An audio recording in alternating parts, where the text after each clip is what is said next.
Well guys, good day and welcome back to the channel. And as we have been promising for several weeks, we thought we would do a little Q&A. Now we're actually going to split this Q&A up into two separate parts this week and next Sunday. And in fact, this Q&A will also interrupt that a little bit rather than just have our two talking Yahoo heads, with a little trip around Bury St Edmunds that we did last week with our friends Tracy and Rollo. Hello Tracy and Rollo. Little name call. We know you watch the vlogs. Oh, if we're doing name calls, I'm going to say thank you to Lee, who today has provided me with my new haircut. So I'm very happy. Another good reason to do the Q&A today while my hair's actually looking decent for once. And this is the last time Nicola gets a decent haircut for 7 months or something. So I've actually booked for just before Christmas, so I will so be looking forward to that. And I don't know if you remember in last week's video, we had this little thing, can you guess what was actually wrong with me? Anyone guess? To be honest, what's wrong with her? Any number of things. So many guesses. I thought I had become intolerant to alcohol. Just having 2 small drinks, like 2 halves of lager or a couple of vodkas, was giving me the most excruciating migraines and was actually making me physically sick. So I decided I was going to stop drinking, which would save me money, but apart from that, make me miserable. But then I worked out that actually on these same days, I've been drinking orange juice. And not fresh orange juice, just, you know, that mixed concentrated stuff. And I think it might be that. So I'm going to test that again this weekend. Scientific experiment coming up. Very disappointed that I may have to be alcohol free for our travels. But this weekend we'll test it out and we'll let you know next week. Especially because as we head down to Spain, I'm going to lose my wingman or wingwoman. I know, for tapas. For the tapas. Yeah. It's like you don't get tapas with soft drinks. So anyway, we'll let you know next week how I get on. And apologies if I'm shuffling about a bit more than usual. I've actually been doing a little bit of cycling these last couple of days, and I forgot those first 3 or 4 days of cycling how painful it is on a certain part of your body. So I'm kind of sitting here grimacing a little bit. And we are sitting on a tree stump. We are so. Trying to find a quiet place in Cambridge. Yeah, we're actually in Cambridge.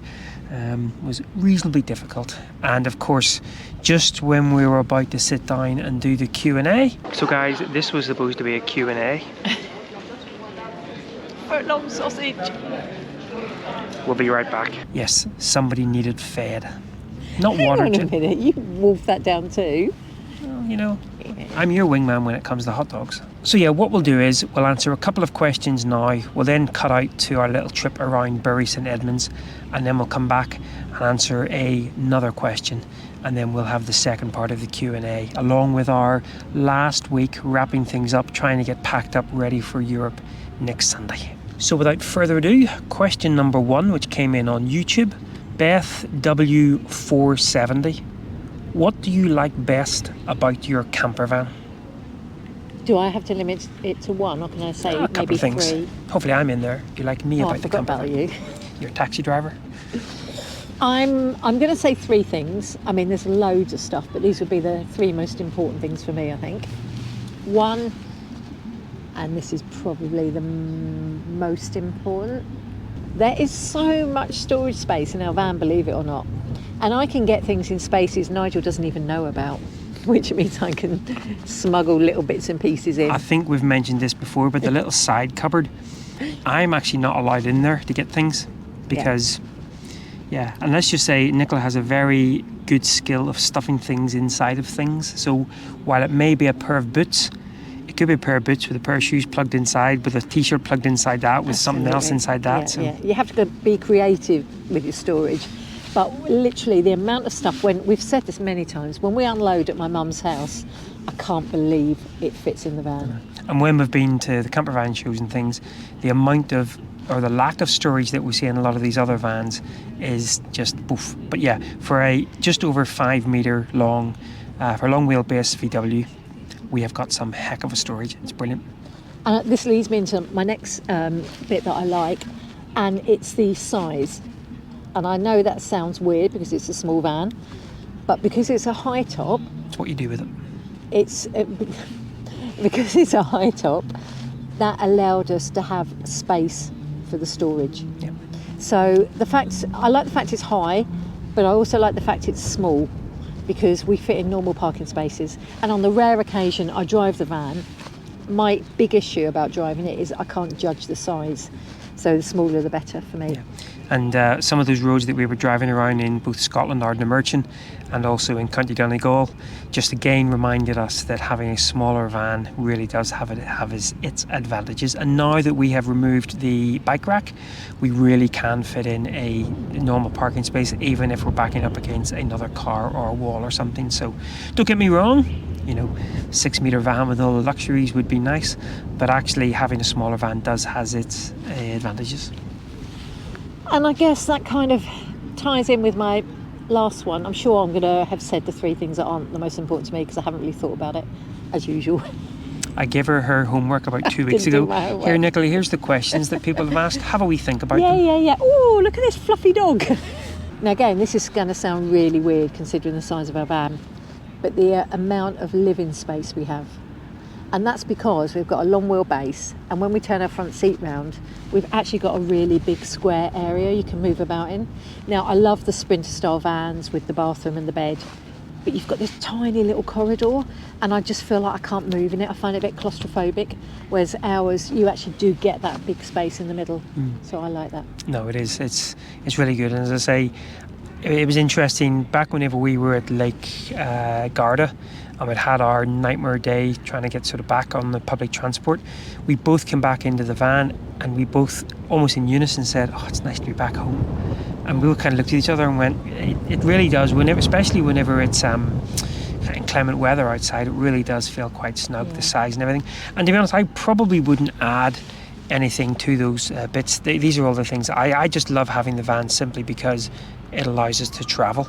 Now, on a negative point, I still, and you've heard me talk about this before, I still have issues with the LPG. I kind of wish we had just gone for bottled gas. I still get, sleepless nights when it comes to filling up the gas, and that time is coming again in the next couple of days. So I probably, even though it's so much cheaper and so much more convenient when you can find LPG stations, I kind of wish we'd just gone for bottled gas. But apart from that everything else, absolutely love about the van.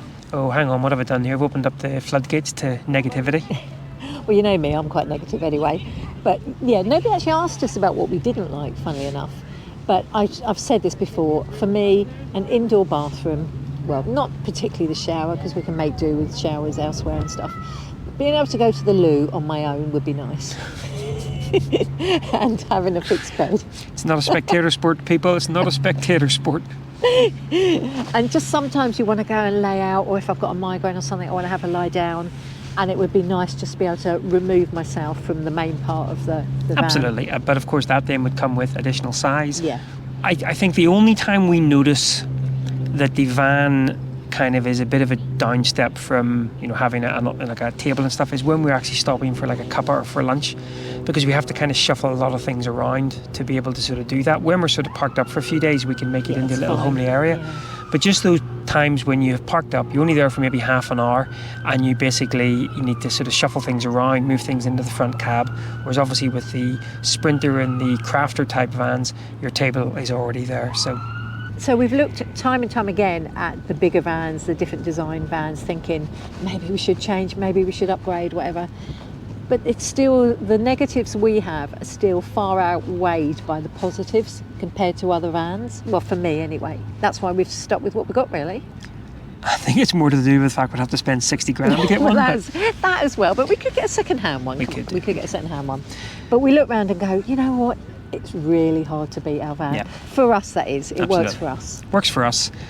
It certainly works better in the warmer conditions, which is why almost this time next week we're hopefully heading south. But yeah, we love the van. Very few negatives. Good stuff. Apart from it keeps breaking down. That would be a bonus if that could be fixed.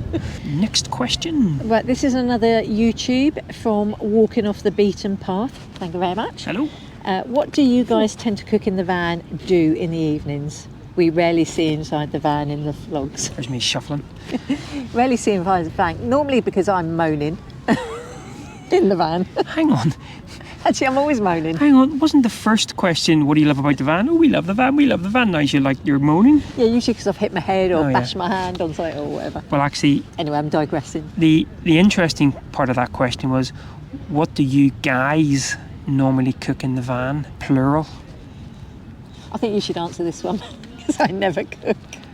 What do you eat in the van, Nicola, and what does Nigel cook? So basically, I would do most. As you know, our kind of responsibilities on this trip, Nicola would be mostly the breadwinner who puts most of the funds into the trip. And eats most of the bread as well. Yep. Talking of bread. And I pretty much do everything else, as well as work as well. I'm jokingly known, well, I'm hoping it's jokingly known as the cash cow. Get in your cash cow place. And if I'm not bringing in much cash, then I have to justify my existence in the van. Yes. But anyway, what do we normally cook in the van? Well, obviously we've got a 2-ring burner and we've got a grill. Now we only use the grill for toast. We made a conscious decision early on that we weren't going to cook any meats or anything in it, just from a cleanliness point of view, from a smoke point of view. Although I used to make mashed pies and put a bit of cheese on We top did of the that grill. once. Twice. On the rare occasion I cooked. Yeah. And we have a little ridge monkey that sits on top of the hob, which allows us to do things like chicken and salmon. So it's things like pasta-based dishes, noodle-based dishes, couscous, obviously in the warmer months, salad and things like that. And in fact, one of the reasons why we quite often come back from our trips a little bit looking a bit more svelte is because we don't have the opportunity to cook fried stuff and roasts and things like that. So it's mostly rice. Yeah, rice. New potatoes, although you're trying to give up your potatoes. Yeah. I like potatoes.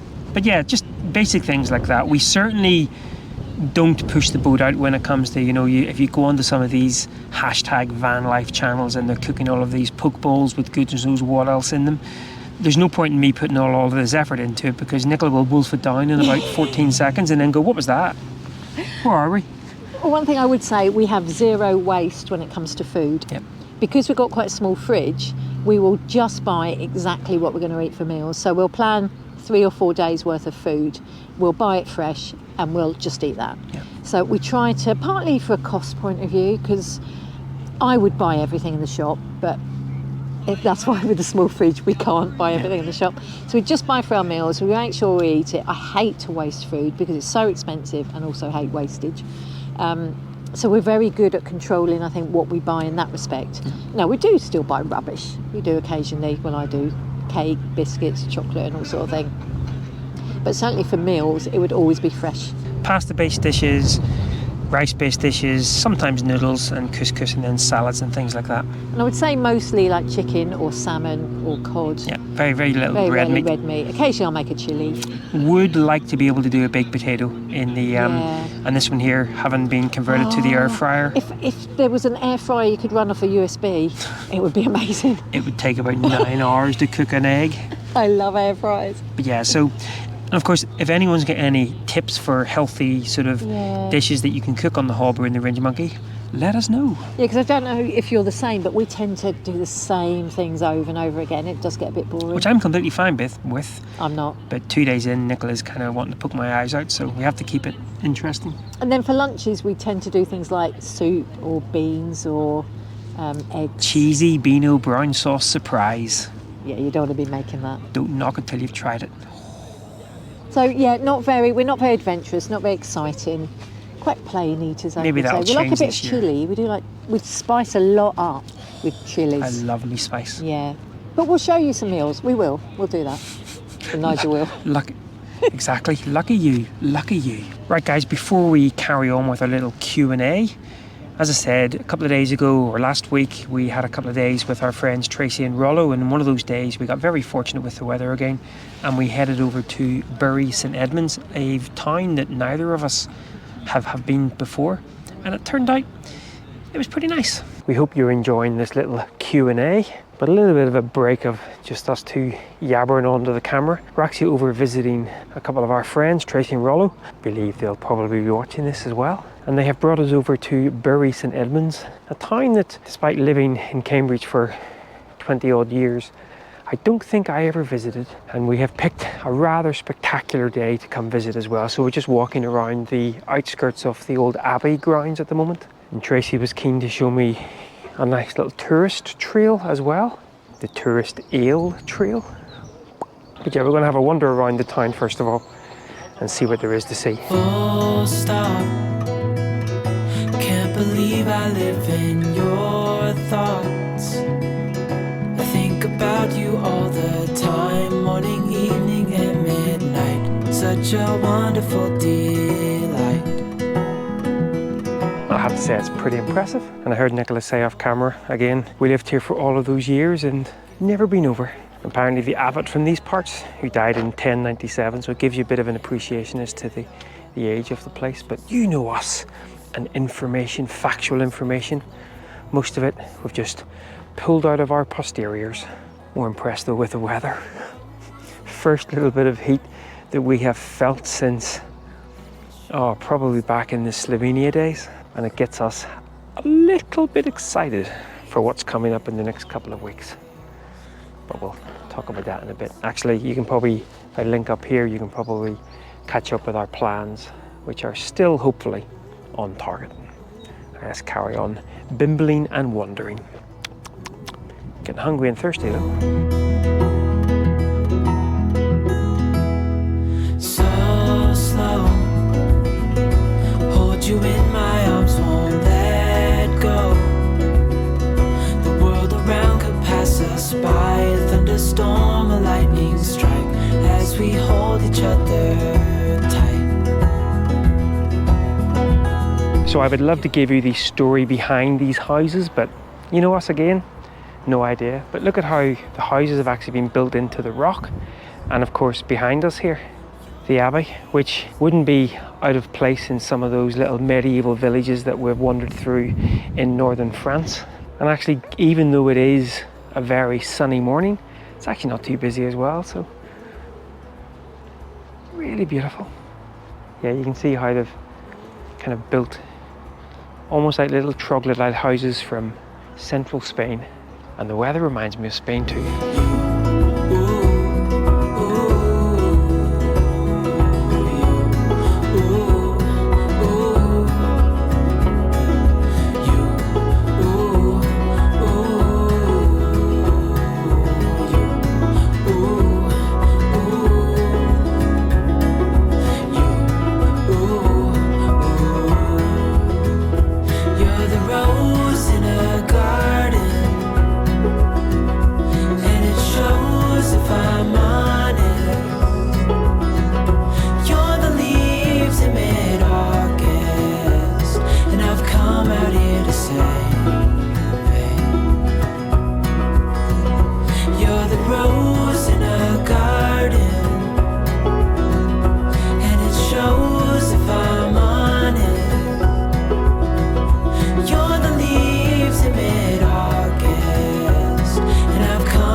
Here is absolutely spectacular.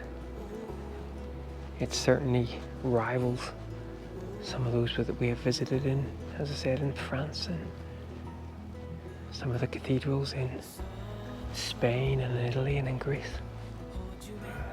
I think I particularly like it because it's really well, it looks like it's perhaps had some restorative work done in the not too distant past, but it's really, really beautiful. Really, really nice. Still can't believe we've never been over here before.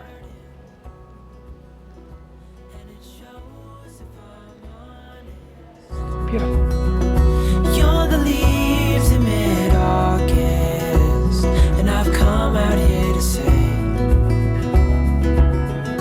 that I love you. So I think it's time for a little bit of refreshment. And for those of you in the know, yes, this is a Wetherspoons,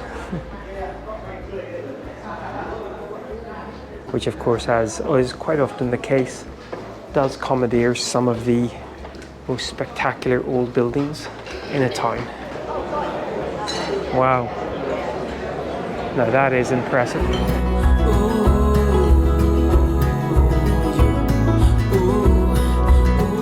Well, as always, Wetherspoons delivers tasty food, nice cheap ale, and now it's obviously given Nicola the energy to go into a charity shop, which is That's not the dessert we wanted. But we shall carry on wandering around Bury St Edmunds. And by the way, as I think I put it, the little note, it wasn't an abbey, it's the cathedral, which was called St Edmundson's Bury, I believe, back in the day. Right, let's go and see whether we can drag Nicola out of the charity shop and go for a dander. And I've come out here to say that I love you. Okay, guys, hope you enjoyed that little bimble around Bury. Bury was really, really nice.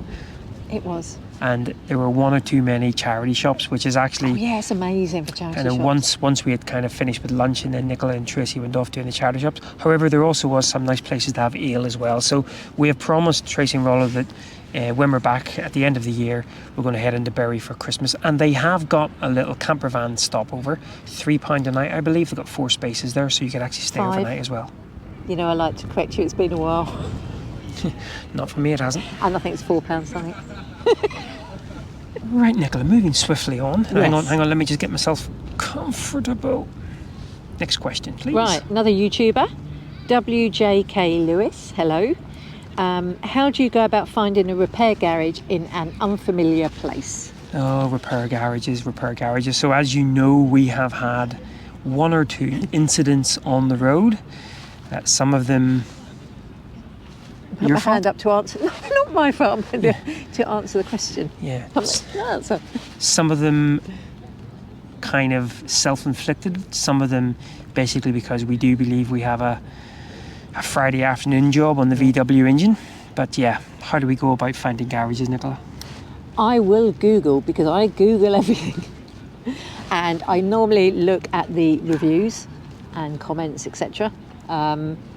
Well, actually, that's not completely true. Hang on. We've done that a couple of times. Yeah. Right. If it's a small, like a tyre or something that we know we can get fixed straight away, then yes, we'll be on we the will Google. Yeah. However, for something major, like when we've had the alternator belt snap on the Italian autostrada, or when we stupidly tried to reverse up a very steep hill and blew the clutch in Slovenia, we need to rely on others to assist us. Who's that? So with our bank account... Yes, that's right. See, off camera, Nicola was like, can I answer this one? No, I thought you were going to talk about the friend of the friend of the friend who helped us out with the batteries. No, that's not a breakdown.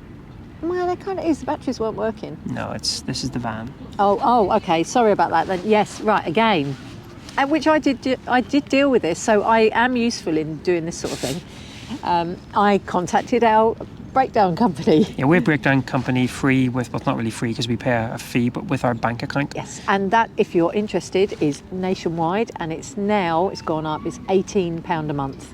But that includes, we don't use the travel insurance because it's 30 days, mobile phone insurance, which we have had to claim on when you dropped your phone, and also breakdown, a couple of times actually with the breakdown. It's unlimited number of breakdowns in Europe. Yeah, it's really good. And I've phoned them twice now, I think, and they have been amazing. Yeah, and they will actually, so in the case in the autostrada where obviously we couldn't drive on, they arranged a pickup truck, which was actually terrifying. But that took us to an official VW garage, the closest one to us. And then similarly in Slovenia, we were able... No, actually, we didn't phone we just phoned through to the garage. That was our fault, yeah. Yeah, the other one was also in Italy, when we managed to limp to the place we stayed for 5 nights. That's what I'm talking about. Well, what was the other one then? No, there was... You might want to stop. 2 minutes. Getting old. Okay, we've had a little conflab, and turns out we've only had to phone the breakdown insurance once. We thought about phoning them the second time, but we managed to keep that's right, we managed to keep the van going and got to a garage ourselves. Yeah. But what was really good is not only do they arrange to tow you to a garage, they will also then, if you have to stay somewhere to wait for parts, etc., will cover the cost of your accommodation. Yeah. Now, we were lucky in that we could manage to limp the van with a spare belt that we had to a little air-type camping place where we stayed for 5 nights, and they paid the full cost of that. Really, really good. But they will put you up in a hotel, but you just have to check your limits of how much you can spend. But it would have been plenty to cover what we needed. But so in most of these countries, either English is spoken, because obviously in Slovenia, at the start of this trip into Slovenia, we had a warning light come on regarding our brake sensors, and we just rang up the local VW garage. Unfortunately, obviously VW charge a premium, but when we're in a foreign country, just from any recourse perspective, we like to go to an official VW garage. Obviously, when we're back here in the UK, we would probably give that a miss. But when we're travelling, we'll phone up a VW garage, as we did in Slovenia twice and a couple of other places, and Google Translate is your friend. And the good thing about that is because it comes with a warranty, it's a warranty for any VW garage anywhere. So if we were then to break down again in another country and maybe it was the same issue, that would be covered. So that's Definitely why we pay having. the premium. Worthwhile having. Yeah. But yeah, the nationwide cannot fault so far. Yeah, it's been really good. Right, so the last question for this week, and it comes from way off the trail, again from YouTube. I'm wondering about the kinds of online work you do to support your travels. I think I've heard you both mention writing travel stories. For magazines, which ones? I'd love to see some of your articles if they're online and if you can provide links. Well, I shall let Nicola answer first, because as I said, Nicola is, on our travels, the main breadwinner stroke cash cow. So I was very, very lucky. When we moved to Ireland, I had to quit my job, and then I was asked to stay on part-time. Oh, I am in pain. We're good. Are you right? So I was asked to stay on part-time with the company I'd worked for 15 or 16 years at that point, I think. I agreed, so that was great. 1 day a week I was doing. Then they decided they didn't need me anymore. They were restructuring, which was fine. But luckily, the global team for the company got in touch, and I moved across to them. Now for this, I've become self-employed.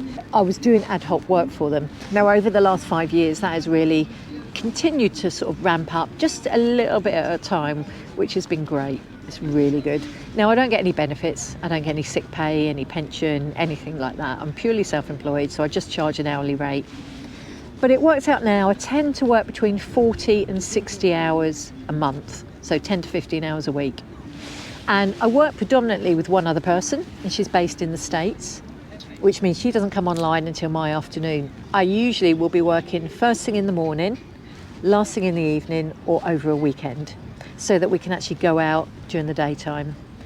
And the sort of work I do, it's not exactly graphic design. If you think of magazines and the layouts, where the graphics go, the text, how it flows, I put all that together using Adobe products. It's just really good. It works really well. The lady I work with, Linda, hi Linda, is just lovely. We've both got the same work ethic, and she's really flexible. So she knows if I've got a big day, I want to do something hiking or I'm going somewhere, then she knows the work can wait till the next day. So I've been incredibly lucky. Really fortunate. Really lucky. It's been really good. And so from my perspective, obviously when we moved over to Ireland, I had to give up my sports. I was a sports photographer, and I started doing landscape photography workshops. Obviously with traveling in the van, that wasn't possible. So for the third time in as many years almost, I had to kind of reinvent myself. Now, when we first started traveling, Nicola would also write some of the travel articles. We write predominantly for Campervan magazine, and most recently for Motorhome magazine as well. But given the fact that Nicola had so much work on, I decided about 3 years ago to start writing the travel articles myself, and so that's what I've been doing. It's a on-spec job, so there's no guarantees of anything being published. Thankfully, the magazine has published a number of the articles, which is quite good. I also then obviously completely run all of our social media stuff, which is mainly YouTube, and thankfully since we started traveling, we have started to get a little bit of money flowing in, and I do stress a little bit of money flowing in there. And then we obviously get a few bits and pieces. I sell the odd photographic print from time to time, and the other bits and pieces as well. But my main role is doing the social media side of things, the YouTube videos, and then obviously the travel writing as well. For us, certainly, we're never going to be big YouTube stars and wouldn't want to be. So do you want to be? You at least have some confidence in us, woman. Well, let's be realistic about it. Nobody wants to see people in their 50s for too much longer, do they? This is true. And this is where actually the fact that we don't bring in a fortune. Last year we overspent in Greece by quite a lot of money each month. And that's why this year we're trying to rein it back in, because we do cover our costs pretty much each month. In fact, it pretty much evened out, I think. We didn't make any money, but we didn't lose any, and didn't spend any savings, so that was great. But yeah, you're probably never going to be rich doing this, but you can get by if you're sensible. I think that's what you just said there about savings. When we first started talking about going travelling, we always thought we would have a year in the van, a year backpacking, and that's what we had budgeted for from a savings perspective. When we sold our place in Cambridge and bought the place in Portrush, we always said, right, we've got a bit of a travel fund. Now, we've been very fortunate, and that mostly is down obviously to Nicola's job, but other bits and pieces as well, that we actually haven't touched really our savings, and we've actually just been able to live based upon the income that we'll be making month to month, which is, we have to pinch ourselves sometimes when we're doing a conference call, or we're doing a bit of travel writing, and then we look out the window and we're by a wonderful coastline, or we've just done a big massive hike in Norway or something.